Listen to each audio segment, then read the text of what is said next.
Madame, Monsieur, bonsoir et merci de nous rejoindre sur la première. Voici les titres de votre journal. Le Tereva Piti est enfin arrivé. Le nouveau ferry pourra transporter près de 700 passagers vers Moria, une nouvelle concurrence pour la société de gage. Le SWAC du Taoné en phase d'assemblage par la société Géocéan, maître d'œuvre, un exploit technique qui devrait faire économiser à l'hôpital 100 millions de francs par an. Un nouveau barrage hydroélectrique Maramanoui dans la vallée de la Papeno est prévu pour 2023, un projet qui pourrait alimenter 1500 foyers supplémentaires. L'enquête publique est lancée. Les Tikitoa, vainqueurs de la Coupe des Nations de beach soccer en 2019, vont participer à la Coupe du Monde en Russie.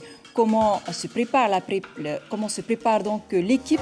Khalid Liénard et son invité Teva Zaveroni, entraîneur des Tikitoa, sont avec nous. Nous les retrouvons un peu plus tard dans ce journal.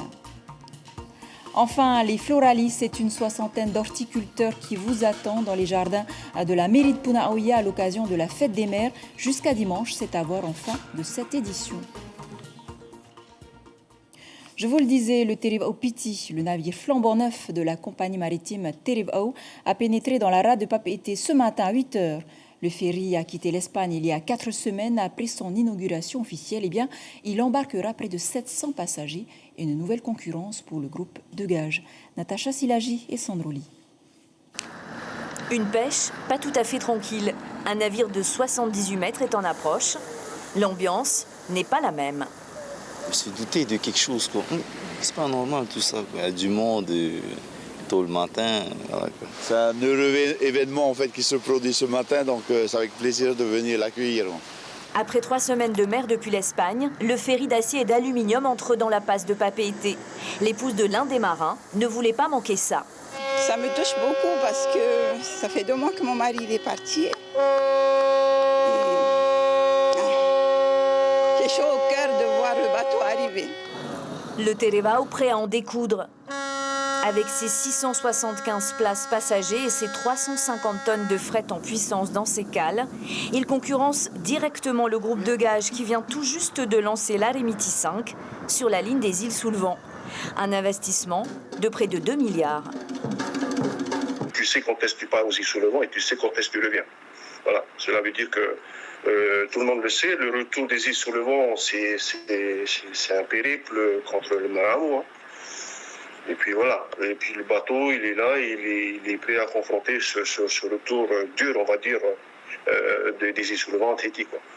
Mais c'est la ligne Papeete-Moorea qui reste le marché le plus juteux. Désormais, comme le préconisait l'autorité de la concurrence en 2016, le groupe de gage ne sera plus le seul à avoir 2 navires en activité sur la ligne. Le Tereva Piti peut lui aussi proposer 2 offres pour tenter de reprendre des points à son concurrent avec un seul navire. Tereva n'était déjà pas très loin. Déranger, non, c'est le principe de la concurrence. Les clients, en tous les cas, seront gagnants et c'est tant mieux. Pour les exploitants, il faut se réinventer, il faut faire mieux toujours pour garder nos parts de marché. Pendant que la société Tereva prend ses marques, le groupe de gage annonce déjà l'arrivée d'un nouveau navire qui ralliera en 2 h 30 seulement les îles sous le vent. Près de 4 milliards d'investissements pour chacune des compagnies depuis 2014, ou quand la concurrence s'exprime. Au chapitre social, les 72 salariés de Sabena Technique ne décolèrent pas. Après un sit-in devant la présidence, les grévistes ont été reçus par la ministre du Travail Nicole Bouteau ce matin. Je rappelle que les employés de Sabena ont cessé le travail depuis début mai. Ils contestent les licenciements prévus par leur direction. Leur entreprise a perdu le marché de l'entretien des aéronefs militaires basés à Tahiti. Je vous le disais en titre, le SWAC de l'hôpital du Taoné, un marché à 2,7 milliards, deviendra le plus gros système de climatisation à l'eau de mer au monde en termes de performance. Ce matin, la société Géocéan, maître d'œuvre, reliait les 700 derniers mètres de tuyaux à la terre en baie de Taoné. Un exploit technique, mais pas seulement. Sur place, Brigitte Olivier et Hiro Terurotua. Un tuyau qui se remplit d'eau, oui, il s'agit bien d'un exploit technique et plus encore d'un immense espoir pour tous les pays tropicaux bordés par la mer. C'est une première mondiale aussi. La climatisation par l'eau froide d'un hôpital comme celui du Taonnet consomme à lui seul 5% de l'énergie électrique utilisée en Polynésie. La société Géocéan, basée dans le sud de la France et qui a déjà réalisé le SWAC de l'hôtel Brando à Tetiaroa, voit grand, notamment pour l'outre-mer. Oui, on est fiers. On est fiers également que ce type de système commence à se démocratiser lentement. On a l'impression de vraiment participer à un projet qui va contribuer à réduire l'impact environnemental. Ce sont des endroits où on a besoin d'énergie, on a besoin de se libérer de l'énergie du pétrole et du gaz. Donc oui, je pense que ce type d'ouvrage combiné avec les progrès qu'on va faire prochainement dans le stockage de l'énergie vont permettre de livrer l'énergie à tous les citoyens insulaires, une énergie propre et verte, c'est sûr. Coût total de ce système de climatisation, près de 4 milliards de francs Pacifiques. Alors oui, c'est cher, mais c'est aussi le seul investissement de cette ampleur qui sera amorti en 8 ans. Et comme le SWAC du Taonnet est en passe de battre des records, sachez aussi qu'il est le plus long du monde, avec 4 km 200 de tuyaux réalisés dans un plastique imputrescible. L'ensemble a été assemblé à Papeari dans une baie calme pour un travail de soudure extrêmement complexe.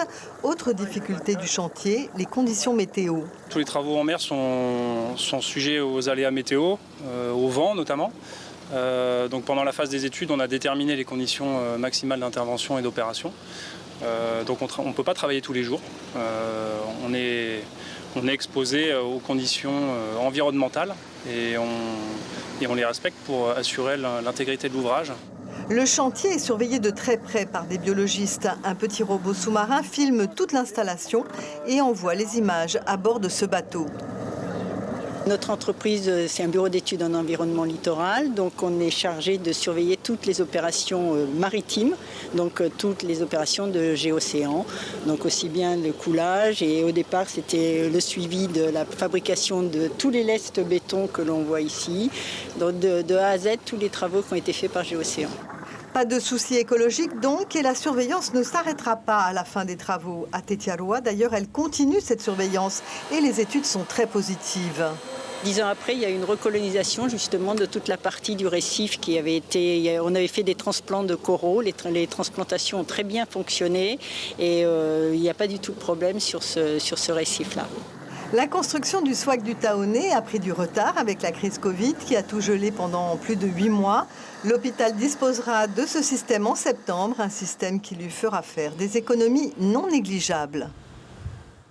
Voilà, et le SWAC permettra à l'hôpital du Taonnet de faire une économie de 100 millions de francs par an. Du côté de la côte Est, une enquête publique vient de débuter à la mairie de Papeete. En jeu, la construction du nouveau barrage hydroélectrique de Maramanui. Un projet qui pourrait alimenter 1500 foyers supplémentaires. Le barrage censé donner plus de puissance à la centrale sera situé plus haut dans la vallée de la Papeete. Stéphane Ratino et Marouki Duri. Comme une histoire de famille, bientôt ce barrage sera hors service. Sa force hydraulique produit de la lumière depuis déjà un quart de siècle. Un peu plus haut dans la vallée, sur ce site-là, un jumeau pourrait sortir de terre. Après de nombreuses études et de projets remaniés, l'ingénierie a validé un ouvrage, 6 mètres de haut, à l'écart des regards et avec une passe à poissons. Au village, le projet commence à être connu. Il pourrait s'inviter dans les conversations quotidiennes. Les habitants sont attachés à leur rivière. La population, ils ont aussi leur envie, hein.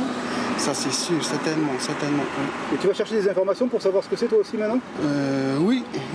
Il va falloir demander à d'autres qu'est-ce qu'ils en pensent. Oui. Mais je vais quand même me renseigner et puis je vais voir avec ceux qui sont contre, là sur le plateau là-haut. Il y en a qui sont contre, je sais. Et toi tu doutes, tu aimerais réfléchir pour savoir si c'est bien ou pas ?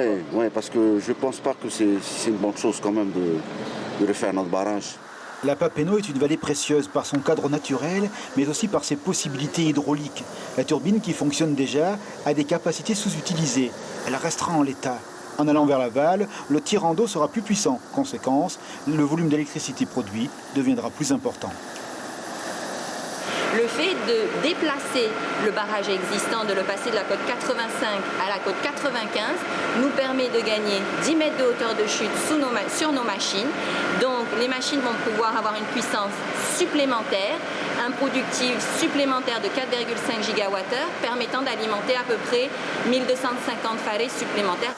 Le délégataire de service public l'assure, les grands barrages ne sont plus à l'ordre du jour. Les petites unités à l'image de ce projet sont plus en phase avec les attentes sociétales et environnementales. Les canalisations seront enterrées, puis il y a l'objectif politique d'une énergie propre. À ce jour, 60% de notre lumière vient de l'énergie fossile. La force de l'eau est une alternative. On a trouvé l'endroit le moins impactant pour la vallée. Le besoin global pour Maramanui, c'est de répondre à la volonté politique d'augmenter l'indépendance énergétique et aussi de baisser notre dépendance aux hydrocarbures et au carbone. Et ce barrage va amener un point d'énergie renouvelable en plus dans le mix énergétique de Tahiti. L'investissement prévu s'élève à 1,6 milliard.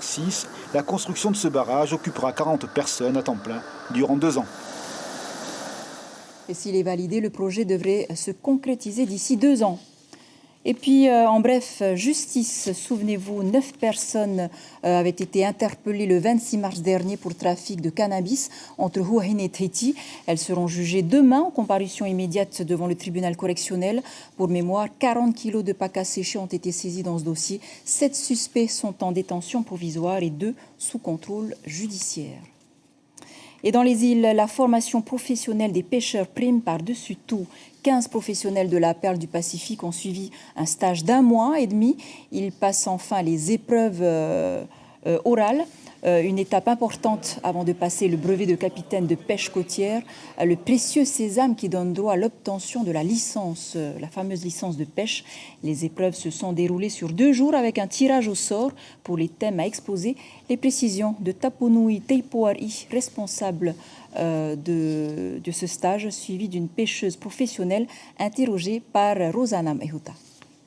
Première étape où les candidats se présentent ici dans cette salle et ils vont émarger. Ensuite, ils vont tirer au sort différents sujets et après, ils ont 20 minutes de préparation. Et après les 20 minutes de préparation, ils passent directement dans une autre salle qui est au bout pour l'oral, le passage. Ce diplôme-là va nous permettre par la suite de pouvoir passer le BCPC, car l'objectif en fait c'est pouvoir passer le BCPC pour ensuite être reconnu comme pêcheur professionnel. Voilà, bon courage en tout cas à tous ces stagiaires. Et cette rencontre parisienne à présent, la situation politique en Nouvelle-Calédonie est telle que le Premier ministre Jean Castex a tenu à rencontrer les différentes délégations politiques du Caillou. L'Avenir Confiance, l'Union calédonienne et Calédonie Ensemble. Reçus à tour de rôle, les discussions s'avèrent déjà très tendues. Le reportage de nos confrères à Paris. Ils ont fait 17 000 km pour venir à Paris, mais les positions n'ont pas bougé d'1 centimètre. Les délégués d'Avenir en Confiance ont été les premiers à être reçus à Matignon, mais aussi les premiers à exprimer leur colère. Pierre Frogier annonce déjà qu'il ne participera pas aux discussions. Ce que j'ai indiqué au Premier ministre, c'est que dans la mesure où ce référendum n'a pas lieu le plus tôt possible, c'est-à-dire avant l'échéance présidentielle, cela voudra dire que ce gouvernement aura basculé dans le camp des indépendantistes. C'est clair. Il aura fait le choix de l'exigence du camp indépendantiste. Mais pour l'instant, la question de la date de la 3e consultation référendaire n'est pas à l'ordre du jour pour l'Union calédonienne. Nous avons parlé vraiment des fondamentaux politiques qui constituent notre engagement, les uns les autres, et notamment l'Union calédonienne, depuis 70 ans maintenant. Et nous-mêmes, moi-même, concomitant, depuis 40 ans. Nous avons parlé de cela, parce qu'il était important que pour la première rencontre avec ce Premier ministre-là, M. Castex, nous puissions échanger à ce niveau-là. La date du référendum viendra en son temps. Le dialogue s'annonce donc difficile entre les différents dirigeants politiques de la Nouvelle-Calédonie, mais Jean Castex aura au moins réussi à réunir tout le monde autour de la table le temps d'un dîner. Retour au Fénois pour parler sport. Ils sont de retour, les Tikitoa, 13e au classement mondial. Ils se préparent pour la Coupe des Nations 2021. Elle devait avoir lieu à Tahiti, mais a été annulée en raison de la pandémie de Covid-19. Du coup, l'équipe de Naya Bennett va donc participer directement à la Coupe du monde de beach soccer en Russie. Les vainqueurs de la Coupe des Nations de 2019 vont à nouveau affronter les meilleurs mondiaux, mais dans un contexte très particulier. Kaline Liénard, vous êtes avec Teva Zaveroni. Oui, Chiquita, je suis avec un des entraîneurs des Tikitoa, Teva Zaveroni, comme vous l'avez dit. Alors, Teva, on sait que le contexte sanitaire a été très particulier. Les entraînements sportifs ont été stoppés jusqu'en février l'année dernière. Vous vous êtes préparé pour la Coupe des Nations, qui a finalement été annulée. Là, c'est la Coupe du Monde, c'est quand même un autre niveau. Comment se préparent les entraînements qui arrivent ? Ouais, bonsoir. Effectivement, le contexte sanitaire ne nous favorise pas dans la préparation. Et de toute façon, même sans le contexte, c'est difficile pour nous de se mettre en mode préparation pour la Coupe du Monde. On est au milieu du Pacifique et il aurait fallu qu'on se prépare toute l'année avec des matchs amicaux. Mais peu importe, aujourd'hui, on est qualifié pour la Coupe du Monde et il ne reste plus qu'à nous adapter. Et je pense que l'option training commando, c'est l'option qui sera retenue, en tout cas pour la préparation Coupe du Monde de la Russie. Alors, option training commando, qu'est-ce que ça veut dire ? Quels sont les entraînements spécifiques de ces camps d'entraînement ?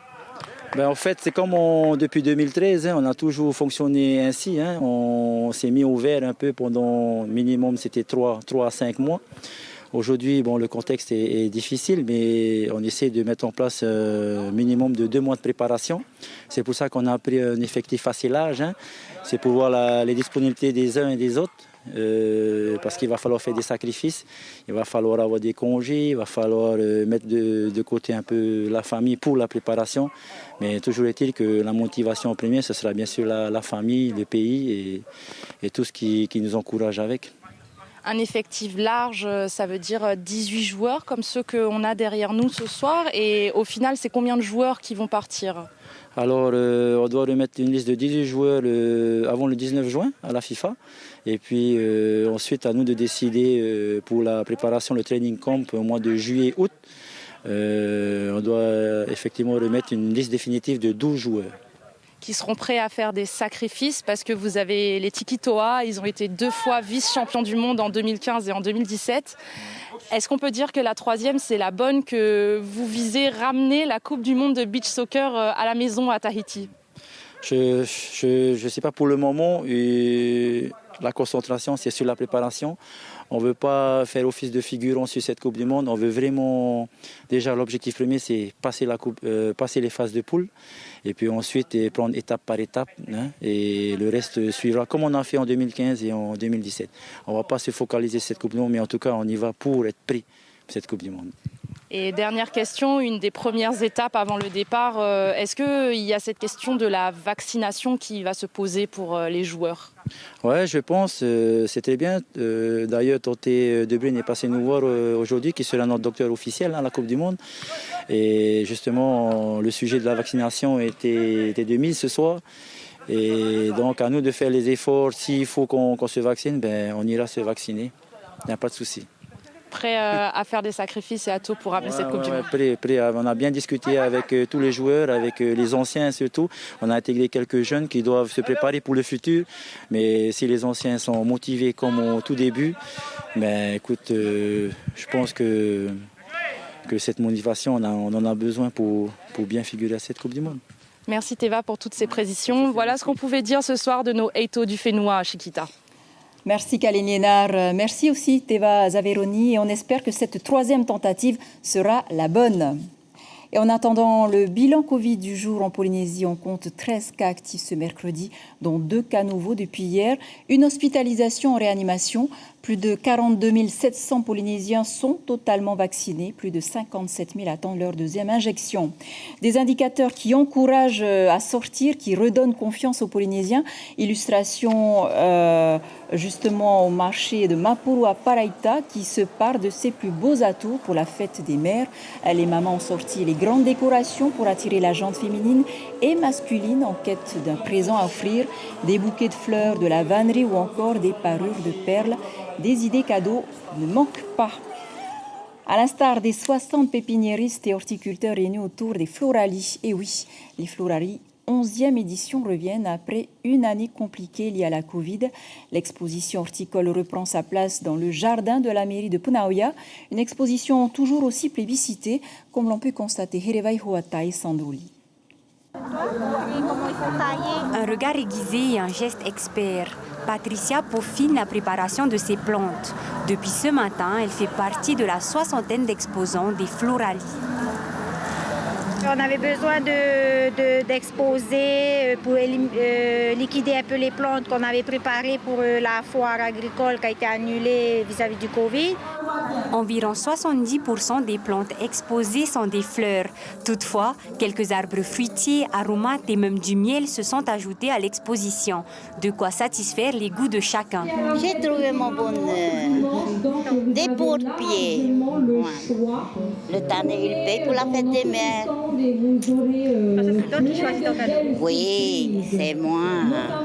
Sur les 500 horticulteurs du territoire inscrits à la Chambre de l'agriculture et de la pêche lagonaire avant la crise sanitaire, seuls 12% sont présents sur l'exposition en raison des mesures sanitaires.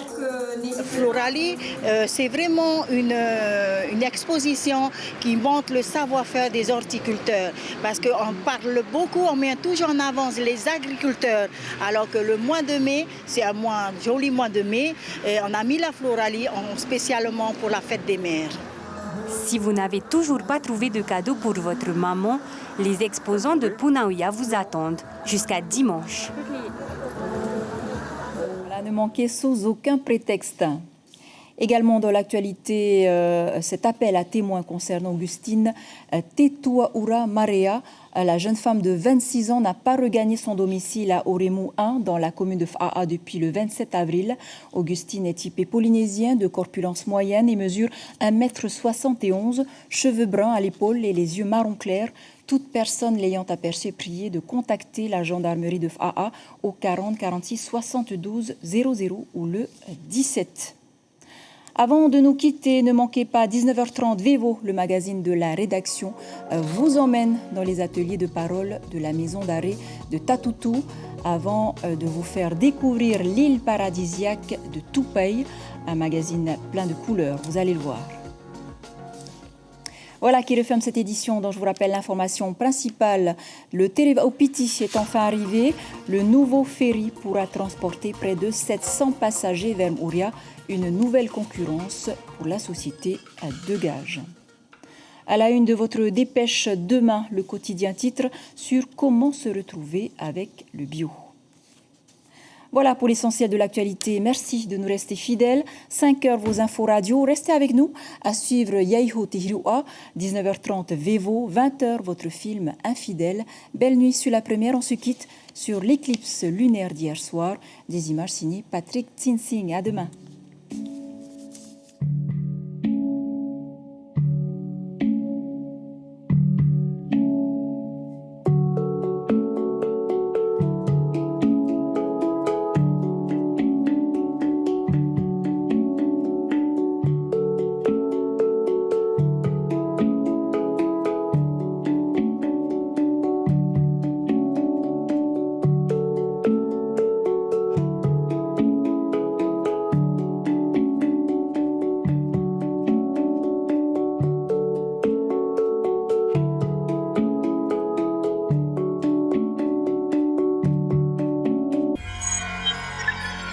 Retrouvez ce programme en replay sur notre site internet